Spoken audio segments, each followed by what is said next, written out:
अब हम लोग आगे देखते हैं क्लासिफिकेशन ऑफ क्रिस्टलाइन सॉलिड, कि ये जो क्रिस्टलाइन सॉलिड हैं इनको कितने पार्ट में क्लासीफाई किया जा सकता है। फर्दर 4 पार्ट में क्लासीफाई किया जा सकता है। किस बेसिस पर क्लासिफिकेशन करते हैं कि जो कंस्टिट्यूएंट पार्टिकल हैं, यानी कि जिससे मिल करके वो बना है, वो पार्टिकल क्या हैं और उनके बीच में किस तरह का फोर्स ऑफ अट्रैक्शन ऑपरेट कर रहा है, उसके बेसिस पर हम लोग इस क्रिस्टलाइन सॉलिड को 4 पार्ट में क्लासीफाई कर सकते हैं। एक क्या होगा हमारे पास में मॉलिक्यूलर सॉलिड, दूसरा क्या होगा metallic solid, and third one will be the covalent और नेटवर्क सॉलिड, और लास्ट में क्या होगा हमारे पास में आयनिक सॉलिड। तो अब बारी बारी से हम लोग देखेंगे कि ये जो सॉलिड होते हैं, ये सॉलिड होते क्या हैं, इनमें खास प्रॉपर्टी क्या क्या रही होती है, क्या क्या खास बातें रही होती है, उनको हम लोग पॉइंट वाइज नोट करते चलेंगे कि मॉलिक्यूलर सॉलिड में क्या क्या बातें रही होती है, मेटेलिक सॉलिड क्या होते हैं, नेटवर्क सॉलिड क्या होते हैं, या फिर कोवलेंट सॉलिड क्या होते हैं, आयनिक सॉलिड क्या होते हैं, उनके बीच में कंस्टिट्यूएंट पार्टिकल क्या होता है, वहाँ पर आपके पास में ये इंसुलेटर होते हैं, कंडक्टर होते हैं, क्या होते हैं, मतलब उनके एग्जाम्पल क्या हो गया, क्या क्या चीज़ें होती हैं, उनके बारे में हम लोग बात करेंगे। और ये जो मॉलिक्यूलर सॉलिड है इसको फर्दर फिर कितने पार्ट में हम लोग डिवाइड कर सकते हैं। Further molecular solid can be classified into 3 categories. ये जो मॉलिक्यूलर सॉलिड है इसको फिर फर्दर कितने पार्ट में क्लासीफाई किया जा सकता है, 3 पार्ट में क्लासीफाई किया जा सकता है। अब वो कौन कौन सा है हमारे पास में, तो पहला जो हो जाएगा मॉलिक्यूलर सॉलिड में, तो पहला मॉलिक्यूलर सॉलिड क्या हो जाएगा हमारे पास में, तो आप क्या लिख सकते हो, जो पोलर यानी कि पोलर मॉलिक्यूलर सॉलिड। सबसे पहले आप क्या लिख सकते हो, polar molecular solid, polar molecular solid. अब क्या होता है क्या नहीं होते हैं उनके बारे में आगे बात करेंगे। सेकंड क्या लिख सकते हो आप, नॉन पोलर मॉलिक्यूलर सॉलिड। दूसरा क्या लिख सकते हैं हम लोग, non polar molecular solids. And third क्या लिख सकते हैं हम लोग, थर्ड हम लोग लिख सकते हैं हाइड्रोजन बॉन्डेड सॉलिड। थर्ड क्या लिख सकते हैं, हाइड्रोजन बॉन्डेड सॉलिड, जो आपके जहाँ पर क्या होगा, हाइड्रोजन बॉन्ड होगा। सबके बारे में डिटेल में बात करेंगे, बने रहिएगा। इसके बाद हम लोग आगे बात करते हैं कि आपके पास में हाइड्रोजन बॉन्डेड जो है, या फिर नॉन पोलर मॉलिक्यूलर सॉलिड, या फिर जो भी चीज़ें हैं हाइड्रोजन बॉन्डेड मॉलिक्यूलर सॉलिड, जो भी चीज़ें हैं, सब चीज़ों के बारे में आगे धीरे धीरे हम लोग डिस्कस करते हुए आगे बढ़ाएंगे इन सब सारे चीज़ों को। ठीक है, फिलहाल इतना पहले ये फ्लो डायग्राम बनाइए, और इस फ्लो डायग्राम के बाद में हम लोग बात करते हैं कि ये जो मॉलिक्यूलर सॉलिड होते हैं, मॉलिक्यूलर सॉलिड में कंस्टिट्यूएंट पार्टिकल वैसे होते क्या हैं, मॉलिक्यूल्स होते हैं। क्या होते हैं, मॉलिक्यूल्स हो सकते हैं, या फिर जो आपके पास में एटम्स हैं, ठीक ना, एटम्स भी हो सकते हैं। तो किस में एटम्स होते हैं, किस में मॉलिक्यूल होते हैं, क्या क्या चीज़ें होती हैं, इन सब के बारे में हम लोग डिटेल में आगे आगे बात करेंगे। ठीक है, तो इतना नोट कीजिएगा।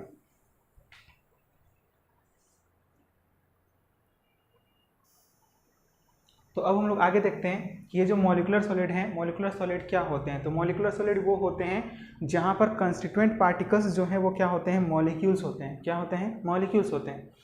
तो इसको फर्दर हम लोगों ने क्या कहा था, 3 पार्ट में डिवाइड कर सकते हैं। एक क्या होगा, पोलर मॉलिक्यूलर सॉलिड, दूसरा क्या होगा, non polar molecular solid, and third one will be the hydrogen bonded molecular solid. तो अब हम लोग क्या देखते हैं कि ये जो पोलर मॉलिक्यूलर सॉलिड है, ये पोलर मॉलिक्यूलर सॉलिड क्या होते हैं तो ये पोलर मॉलिक्यूलर सॉलिड क्या होते हैं, these are formed by covalent bond and molecules are held together by a strong dipole dipole interaction। यानी कि यहाँ पर जो आपके पास में मॉलिक्यूल होते हैं, पहली बात मॉलिक्यूल क्या होते हैं, यहाँ पर पोलर मॉलिक्यूल होते हैं। क्या कौन किस तरह के मॉलिक्यूल होते हैं, पोलर मॉलिक्यूल होते हैं। और ये किस तरह के बॉन्ड से फॉर्म होते हैं, कोवलेंट बॉन्ड से। ठीक है, और मॉलिक्यूल जो है एक दूसरे को होल्ड करके रखते हैं bye strong dipole dipole interaction. यानी कि यहाँ का जो इंट्रैक्शन है वो इंट्रैक्शन किस तरह का रहा होता है, डाइपोल डाइपोल इंट्रैक्शन। अब इसको डाइपोल डाइपोल क्यों कहा जा रहा है, इसके बारे में हम लोग यहाँ पर देखेंगे। जैसे कि आप देख सकते हो, जैसे कि हमारे पास में क्या है, HCl है। तो ये जो HCl है, अगर हम HCl में बात करेंगे तो HCl में क्या होता है, हाइड्रोजन ने अपना 1 इलेक्ट्रॉन दिया और क्लोरीन ने अपना 1 इलेक्ट्रॉन दिया। कुछ इस तरह से इन्होंने क्या करा, एक कोवलेंट बॉन्ड का फॉर्मेशन किया। लेकिन आफ्टर सम टाइम, ये कुछ समय बाद क्या देखने को मिलता है कि जो ये इलेक्ट्रॉन आपको सेंटर पर दिखाई दे रहे हैं, ये सेंटर पर ना होकर के कहाँ पर चले जाते हैं आपके पास में, ये Cl की तरफ हल्का सा शिफ्ट हो जाते हैं। जिसके बारे में हम लोग कहाँ पर बात करते हैं, इलेक्ट्रोनेगेटिविटी में, कि ये जो क्लोरीन है इसका इलेक्ट्रोनेगेटिविटी इस हाइड्रोजन के कंपैरिजन में होता क्या है, ज़्यादा। और ज़्यादा होने की वजह से ये जो शेड पेयर इलेक्ट्रॉन है, जो शेड पेयर इलेक्ट्रॉन है जिससे जो कि क्या हुआ, बॉन्ड फॉर्मेशन में पार्टिसिपेट किए हैं, वो इलेक्ट्रॉन किधर की ओर शिफ्ट हो जाते हैं, जो ज़्यादा इलेक्ट्रोनेगेटिव होता है। अब बात आती है कि इलेक्ट्रोनेगेटिव क्या होता है, इलेक्ट्रोनेगेटिविटी क्या होती है। तो आप क्या बोलोगे कि जो इलेक्ट्रोनेगेटिविटी होती है, यानी कि ये क्या है, किसी भी एटम का क्या है, टेंडेंसी है, और यू कैन से पावर है। ठीक है ना, शेड पेयर इलेक्ट्रॉन जो है उसको अपनी तरफ खींचने की जो टेंडेंसी होती है किसी भी एटम की, उसी को हम लोग क्या बोलते हैं, बोल सकते हो इलेक्ट्रोनेगेटिविटी। तो ये जो क्लोरीन है इसका इलेक्ट्रोनेगेटिविटी अगर ज़्यादा है तो ये क्या करेगा, ये जो कोवलेंट बॉन्ड में शेड पेयर इलेक्ट्रॉन है इसको अपनी तरफ पुल करेगा, और अपनी तरफ पुल करने की वजह से यहाँ पर चार्ज क्या आ जाएगा, पार्शियल पॉजिटिव, और यहाँ पर चार्ज क्या आएगा, पार्शियल नेगेटिव। दरअसल होता क्या है कि जो भी देने वाला स्पीसीज है उस पर चार्ज क्या आता है, पॉजिटिव आता है, और जो भी लेने वाला स्पीसीज है उस पर चार्ज आता है नेगेटिव। तो ये जो हाइड्रोजन है, हाइड्रोजन क्या कर रहा है, अपना इलेक्ट्रॉन दे रहा है, इसकी ओर से जा रहा है, और ये क्या कर रहा है, अपनी तरफ खींच रहा है, और इसी वजह से यहाँ पर चार्ज आया पार्शियल। पार्शियल इसको हम लोग क्या रीड करते हैं, डेल्टा पॉजिटिव या फिर डेल्टा नेगेटिव को पार्शियल पॉजिटिव या फिर पार्शियल नेगेटिव चार्ज। पार्शियल का मतलब क्या, आधा चार्ज, यानी कि कंप्लीट डोनेशन तो नहीं हुआ है ना, इन्होंने अपना इलेक्ट्रॉन जो है कंप्लीट इस क्लोरीन को तो नहीं दे दिया है, तो इसी वजह से यहाँ पर क्या आया है, पार्शियल चार्जेस आया है। और पार्शियल चार्जेस आने की वजह से यहाँ पर जो डाइपोल यहाँ पर जो होता है आपके पास में, ये जो HCl मॉलिक्यूल है, इस मॉलिक्यूल में आपके पास में क्या हो जाएगा, डाइपोल क्रिएट हो जाएगा, यानी कि इसी को हम लोग क्या बोल रहे हैं, डाइपोल बोल रहे हैं। यानी कि इसका जो क्रिस्टल होगा कुछ इस तरह से आपको देखने को मिलेगा, यहाँ पर पॉजिटिव, यहाँ पर नेगेटिव, नेगेटिव के बगल में पॉजिटिव, और इस पॉजिटिव के बगल में आप यहाँ पर नेगेटिव दिखा दो, यहाँ पर पॉजिटिव दिखा दो, यहाँ पर नेगेटिव और यहाँ पर पॉजिटिव। आप जितना बड़ा चाहोगे उतना बड़ा बना सकते हो, बस सामने में क्या रखना है आपको, अपोजिट चार्जेस रखना है, ठीक है ना। तो ये कुछ इस तरह से आपके पास में क्रिस्टल देखने को मिलेगा। यानी कि जो मॉलिक्यूल में पोलैरिटी डेवलप होती है या फिर डाइपोल जो क्रिएट होते हैं उसके पीछे का रीजन क्या है, पोलैरिटी के पीछे का रीजन क्या है हमारे पास में। अगर हम लोग पोलैरिटी के बारे में बात करेंगे तो पोलैरिटी के पीछे का रीजन क्या है, पोलैरिटी के पीछे का रीजन है इलेक्ट्रोनेगेटिविटी डिफरेंस। जहाँ कहीं भी इलेक्ट्रोनेगेटिविटी डिफरेंस होगा वहाँ पर पोलैरिटी डेवलप होगा, इलेक्ट्रोनेगेटिविटी डिफरेंस, वहाँ पर क्या होगा, पोलैरिटी डेवलप होगा, यानी कि चार्जेस। पोलैरिटी मतलब क्या, चार्ज आना, कि यानी कि जो स्पीसीज है उस पर चार्ज आने लगे, यानी कि एटम पर कोई चार्ज आने लगे, तो वही उसी को हम लोग क्या बोलेंगे, पोलैरिटी डेवलप हो रहा है, डाइपोल मोमेंट आ रहा है, ठीक है ना। यानी जो भी चीज़ें हैं इन सब के बारे में अच्छे से डिस्कस करते हैं। पीरियोडिसिटी हो गया या फिर आप बोल सकते हो क्या, जो केमिकल बॉन्डिंग है उसमें हम लोग अच्छे से डिस्कस कर रहे होते हैं, ठीक है। तो जो कि आपके पास में 11th क्लास में रहा होता है, ठीक है। तो अब हमारे पास में क्या है, यहाँ पर पोलैरिटी की वजह से इलेक्ट्रोनेगेटिव डिफरेंस आया, और इलेक्ट्रोनेगेटिव डिफरेंस होने की वजह से यहाँ पर क्या बने, डाइपोल बने, और ये डाइपोल की डाइपोल के बीच में इंटरेक्शन हो रहा है, इसी वजह से इस इंटरेक्शन को क्या नाम दे दिया गया, डाइपोल डाइपोल इंटरेक्शन, ठीक है ना।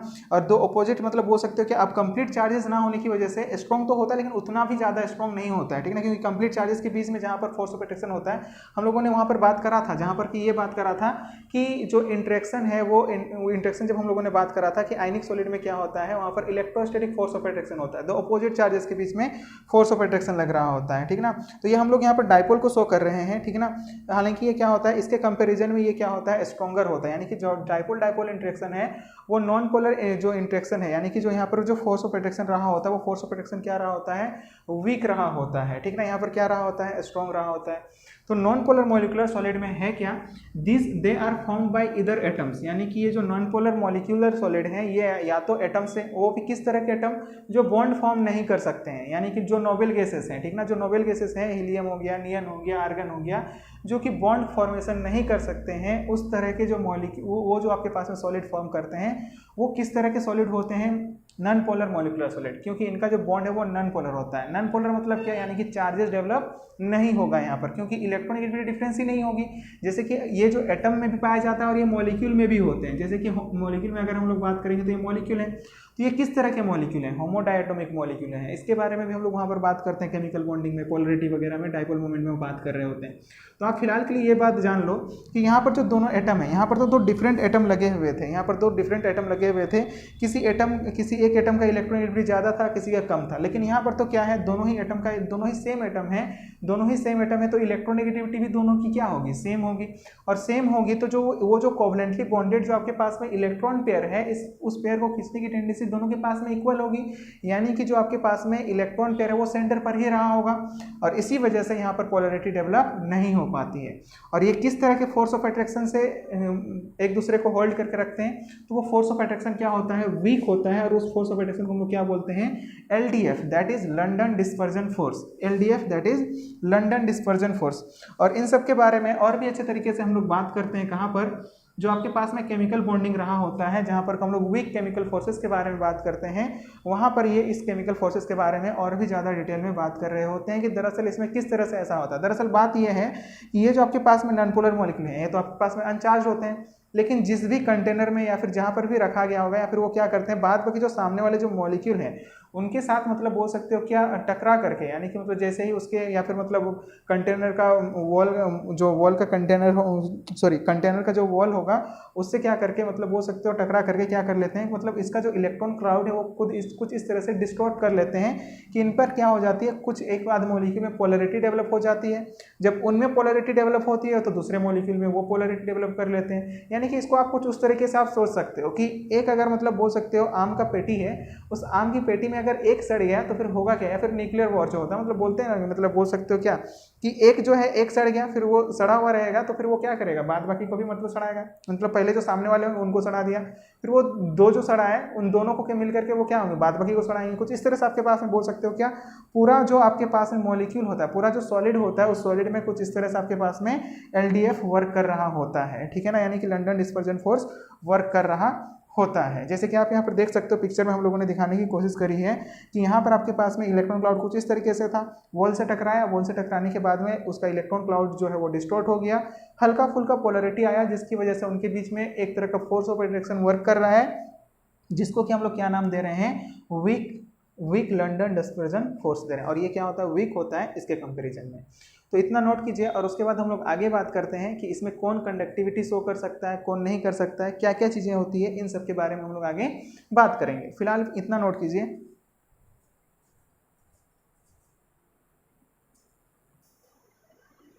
तो अब नेक्स्ट क्या है हमारे पास में, नेक्स्ट ये है कि पोलर मॉलिक्यूलर सॉलिड में इनका जो मेल्टिंग पॉइंट होता है, इनका मेल्टिंग पॉइंट क्या होता है, ज़्यादा होता है, ठीक ना। किससे ज़्यादा होता है, नॉन पोलर मॉलिक्यूलर सॉलिड से। अब ज़्यादा होने के पीछे का रीज़न क्या है, तो इसके लिए हमने यहाँ पर नोट में एक बात लिखी है, और बात क्या है कि इलेक्ट्रोनेगेटिविटी डिफरेंस अगर बढ़ेगा, अगर कहीं पर भी इलेक्ट्रोनेगेटिविटी डिफरेंस अगर बढ़ता है या फिर इलेक्ट्रोनेगेटिविटी डिफरेंस ज़्यादा होगी तो वहाँ पर पोलैरिटी ज़्यादा डेवलप होगा। जैसे कि वहाँ पर हम लोगों ने बात करा था क्या कि वहाँ पर नॉन पोलर मॉलिक्यूलर सॉलिड जो रहे होते हैं उनमें नॉन पोलर मॉलिक्यूल होते हैं, वहाँ पर एलडीएफ रहा होता है। और नॉन पोलर मॉलिक्यूल मतलब क्या कि जहाँ पर कि चार्जेस डेवलप नहीं हो सकते हैं, ठीक है ना। तो चार्जेस डेवलपमेंट जहाँ पर नहीं हो पाएगा वहाँ पर फोर्स ऑफ अट्रैक्शन क्या होगा, कम होगा। तो यानी कि मतलब क्या है कि यहाँ पर इलेक्ट्रोनेगेटिव डिफरेंस बढ़ा तो पोलैरिटी बढ़ेगा, यानी कि चार्ज डेवलपमेंट भी क्या होगा, आपके पास में चार्ज जो है ज़्यादा डेवलपमेंट हो रहा होगा। और जहाँ पर जो चार्जेस स्पीसीज होते हैं, यानी कि जितना ज़्यादा चार्ज आएगा, ठीक है ना, उतना ही ज़्यादा क्या होगा, वहाँ पर फोर्स ऑफ अट्रैक्शन रहा होगा। तो पोलैरिटी ज़्यादा डेवलप होगा तो फोर्स ऑफ अट्रैक्शन ज़्यादा होगा, और फोर्स ऑफ अट्रैक्शन ज़्यादा होगा यानी कि मतलब बोल सकते हो क्या वो जल्दी नहीं टूटेगा। यानी कि किसी भी मॉलिक्यूल में अगर फोर्स ऑफ अट्रैक्शन ज़्यादा है दो स्पीसीज के बीच में, तो उसको तोड़ने के लिए हम लोग को ज़्यादा एनर्जी देना पड़ेगा। ज़्यादा एनर्जी देना पड़ेगा मतलब क्या, ज़्यादा टेम्परेचर प्रोवाइड करना पड़ेगा in the form of energy, ठीक है ना, मतलब बोल सकते हो in the form of temperature, energy in the form of temperature. तो मेल्टिंग पॉइंट यहाँ पर क्या होगा, ज़्यादा होगा। इस वाले केस में क्या होगा, मेल्टिंग पॉइंट ज़्यादा होगा। क्यों ज़्यादा होगा, क्योंकि यहाँ पर जो फोर्स ऑफ अट्रैक्शन है वो क्या होगा, ज़्यादा लगेगा। क्योंकि यहाँ पर डाइपोल इंटरेक्शन है चार्जेस के बीच में, भले ही पार्शियल हो लेकिन चार्जेस के बीच में लग रहा है, लेकिन यहाँ पर आपके पास में किसी भी तरह का चार्ज डेवलप नहीं हो रहा है। और इसी वजह से यहाँ पर आप बोल सकते हो क्या इनका जो मेल्टिंग पॉइंट है वो लोअर होगा as compare to the polar molecular solid. अब नेक्स्ट क्या है, नेक्स्ट है हमारे पास में दिस सॉलिड आर सॉफ्ट। ये जो आपके पास में पोलर मॉलिक्यूलर सॉलिड होते हैं ये क्या होते हैं, सॉफ्ट होते हैं। क्या होते हैं, बोलते हैं यानी कि दोनों ही आपके पास में सॉफ्ट होते हैं, ये भी होते हैं सॉफ्ट, वो भी सॉफ्ट होते हैं। और दोनों ही क्या होते हैं, नॉन कंडक्टर ऑफ इलेक्ट्रिसिटी होते हैं, यानी कि इलेक्ट्रिसिटी का कंडक्शन नहीं करेंगे। तो नोट में एक बात याद रखना है यहाँ पर कि इलेक्ट्रिसिटी का कंडक्शन के लिए अब जरूरी तो नहीं है कि मतलब आपको इलेक्ट्रिकल कंडक्शन के लिए आपको मतलब बोल सकते हो कि रखना मतलब इलेक्ट्रिकल कंडक्शन कौन करेंगे कौन नहीं करेंगे। तो उसके लिए आप नोट में एक बात याद रखना। नोट में क्या बात याद रख सकते हो, नोट में ये बात याद रख सकते हो, नोट में आप ये बात याद रख सकते हो कि इलेक्ट्रिकल कंडक्शन के लिए for the condition for the electrical conduction, condition for electrical conduction बोलो, कंडक्टिविटी बोलो, ठीक है। तो इलेक्ट्रिकल कंडक्टिविटी के लिए हमारे पास में दोनों में से कोई एक कंडीशन को फुलफिल करना चाहिए। या तो क्या हो कि मेरे पास या तो क्या होना चाहिए, या तो आपके पास में क्या हो, फ्री इलेक्ट्रॉन हो, या तो क्या हो आपके पास में फ्री इलेक्ट्रॉन हो, या फिर क्या हो हमारे पास में आपके पास में आयंस हो, ठीक ना, क्या हो, आयंस हो, यानी कि कंप्लीटली चार्ज स्पीसीज हो। तो इन दोनों में से किसी में भी आपके पास में कंप्लीटली चार्ज जो है नहीं आ रहा है, ठीक ना, यानी कि फ्री इलेक्ट्रॉन भी नहीं है, ना तो आयंस हैं, फ्री आयंस या फिर फ्री आयंस बोल सकते हैं, या फिर फ्री इलेक्ट्रॉन की वजह से क्या होता है, इलेक्ट्रिसिटी कंडक्ट करता है, ठीक है ना। तो ये दोनों में से किसी एक कंडीशन को फुलफिल करना चाहिए। अगर कहीं पर किसी भी सॉलिड में फ्री इलेक्ट्रॉन है, आयंस हैं, तो वहाँ पर इलेक्ट्रिसिटी का कंडक्शन आपको देखने को मिलेगा, जो कि यहाँ पर आपके पास में इन दोनों ही सॉलिड में किसी भी सॉलिड के पास में या तो फ्री इलेक्ट्रॉन, ना ही आपके पास में बोल सकते हो फ्री आयंस, दोनों में से कुछ भी चीज़ें नहीं रहा होता है। ठीक है, तो अब क्या बात करेंगे, अब इसके बाद हम लोग बात कर सकते हैं कि ये जो आपके पास में किस स्टेट में रहे होते हैं, जनरली किस स्टेट में रहे होते हैं उसके बारे में बात करते हैं, और उसके बाद में हाइड्रोजन बॉन्डेड सॉलिड के बारे में देखेंगे। इतना पहले नोट कीजिए और उसके बाद में हम लोग आगे बात करते हैं हाइड्रोजन बॉन्डेड सॉलिड के बारे में।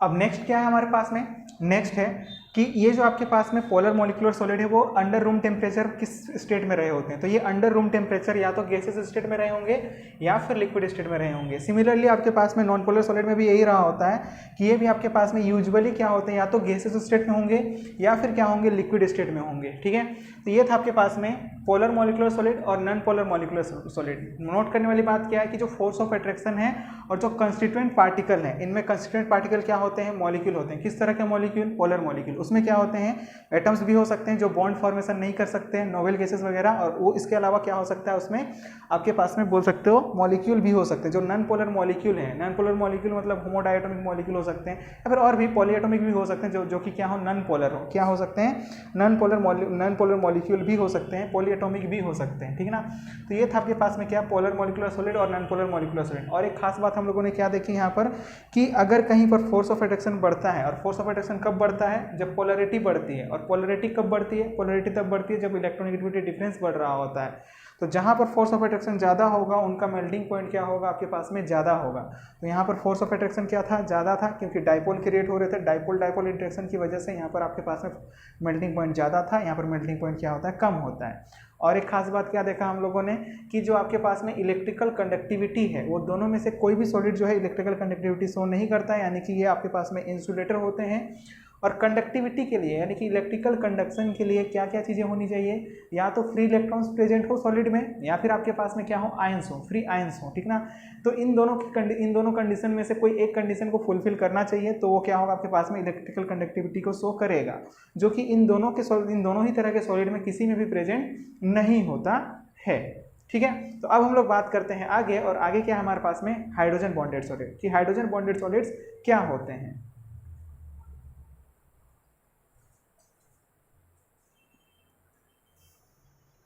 तो अब नेक्स्ट क्या है हमारे पास में, मॉलिक्यूलर सॉलिड में नेक्स्ट है हमारे पास में हाइड्रोजन बॉन्डेड सॉलिड, कि हाइड्रोजन बॉन्डेड सॉलिड जो हैं वो क्या होते हैं। ठीक ना, हाइड्रोजन बॉन्डेड सॉलिड क्या होते हैं, इनमें की मॉलिक्यूल क्या होता है आपके पास में।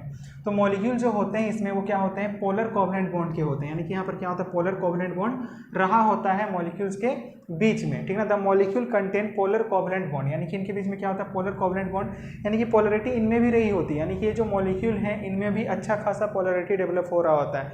और इनमें पोलरिटी जो डेवलप होती है वो पोलर कोवेलेंट सॉलिड जो थे आपके पास में, पोलर मॉलिक्यूलर सॉलिड जो थे उसके कंपेरिजन में यहाँ पर ज़्यादा पोलरिटी डेवलप हो रही होती है। ठीक है, और इसी रीजन की वजह से ये क्या होता है आपके पास में, इनका जो मेल्टिंग पॉइंट है वो क्या होता है, पोलर और अनपोलर दोनों ही तरह के मॉलिक्यूलर सॉलिड में से क्या होता है, ज़्यादा होता है। ठीक है ना, कि मॉलिक्यूल्स जो है वो non polar covalent solid contain करके रखते हैं।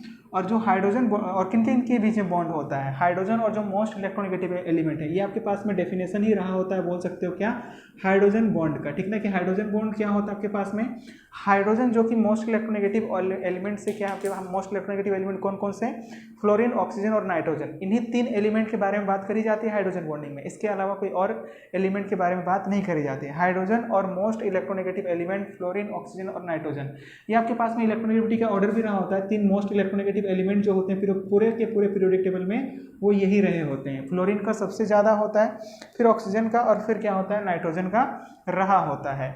तो हमने क्या बोला, हाइड्रोजन जो कि अटैच्ड हो ऑलरेडी कोई इलेक्ट्रोनेगेटिव एलिमेंट से, जो हाइड्रोजन जो कि अटैच्ड हो किसी highly electronegative element, fluorine, oxygen या तो नाइट्रोजन में से किसी एक के साथ में अटैच्ड हो, और वो हाइड्रोजन फर्दर किसी दूसरे इलेक्ट्रोनेगेटिव एलिमेंट के साथ में जो इंटरेक्शन करता है या फिर जो बॉन्ड फॉर्म करता है, उसी बॉन्ड को हम लोग क्या नाम देते हैं, हाइड्रोजन बॉन्ड। उसी बॉन्ड को हम लोग क्या नाम देते हैं, हाइड्रोजन बॉन्ड नाम देते हैं। यानी कि हाइड्रोजन का मतलब बोल सकते हो क्या, किसी एक इलेक्ट्रोनेगेटिव एलिमेंट से जुड़ा होना जरूरी है, साथ ही साथ वो हाइड्रोजन क्या कर रहा हो, दूसरे कोई इलेक्ट्रोनेगेटिव एटम के साथ में पार्शियल इंटरेक्शन जो करता है, उसी इंटरेक्शन को हम लोग क्या नाम देते हैं, हाइड्रोजन बॉन्ड। अब बात आती है क्यों इंटरेक्ट कर रहा होगा, तो आप देखो ना कि ये जो हाइड्रोजन है पोलरिटी पोलर कोवलेंट बॉन्ड होगा, कहा है हमने, तो हाइड्रोजन जो होता है, हाइड्रोजन से फ्लोरीन जो है काफी ज्यादा इलेक्ट्रोनेगेटिव होता है, तो इस पर चार्ज क्या आएगा, पार्शियल पॉजिटिव, इस पर चार्ज क्या आएगा, पार्शियल नेगेटिव, क्योंकि यहाँ पर इलेक्ट्रोनेगेटिव डिफरेंस काफी ज्यादा होने की वजह से यहाँ पर पोलरिटी ज्यादा डेवलप होगी,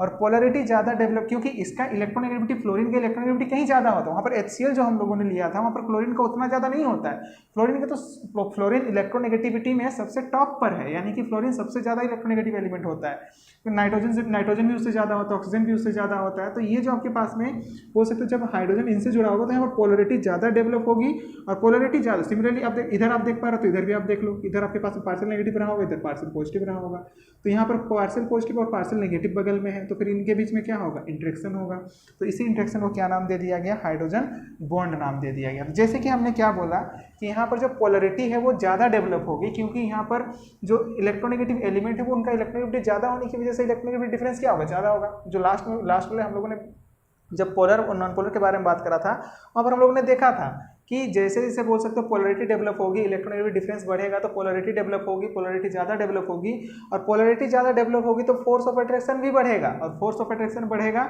इसका मतलब क्या है, उसको मेल्ट होने में ज़्यादा एनर्जी देना पड़ेगा, यानी कि तोड़ने के लिए जो बॉन्ड जो बनी हुई है, ये जो बॉन्ड बन रही है, इस बॉन्ड को तोड़ने के लिए हमको क्या करना पड़ेगा, ज़्यादा एनर्जी प्रोवाइड करना पड़ेगा। इसी वजह से हम लोगों ने यहाँ पर क्या लिखा है, the melting point is higher than that of polar and non polar molecular solid. जो नॉन पोलर और पोलर मॉलिक्यूलर सॉलिड हैं उनके कंपैरिजन में ये जो हाइड्रोजन बॉन्डेड सॉलिड हैं इनका मेल्टिंग पॉइंट क्या होता है, ज़्यादा होता है। ज़्यादा होने के पीछे का रीज़न क्या है कि यहाँ पर जो आपके पास है फोर्स ऑफ अट्रैक्शन है वो क्या होगा, ज़्यादा होगा, क्योंकि पोलरिटी ज़्यादा डेवलप हो रही होगी, ठीक है ना।